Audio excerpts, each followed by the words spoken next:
అవకాశం ఉన్నప్పుడే 4 రాళ్ళు వెనకేసుకోవాలనే వర్గం ఎక్కువైపోయింది. జనం సొమ్మును బొక్కేస్తున్నారు. ఎన్నికలు రాగానే ఓట్లను కొనాలి, గెలిచి గద్దెనెక్కాలి.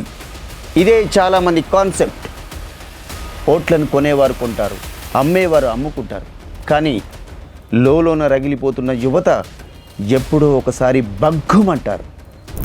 పిల్లి కళ్ళు మూసుకొని పాలు తాగుతున్నట్ట. నన్నెవ్వరూ చూడడం లేదని సంబరపడుతున్నట్ట. ఇప్పుడు మన దేశంలో అవినీతి పరుల తీరు కూడా అలాగే ఉంది. మమ్మల్ని ఎవ్వరూ చూడడం లేదని మీరు అనుకుంటున్నారు కదూ, కానీ వాస్తవం మరోలా ఉంది. ఈ సమాజం మిమ్మల్ని చూస్తుంది, కానీ కాస్త సమయం ఇచ్చింది అంతే. ఆ టైం దేనికంటే కాస్త మారుతారనే ఆశ. ఆ ఆశ చచ్చిపోయినప్పుడు మాత్రం ఉద్యమం ఉప్పెనలా మొదలవుతుంది.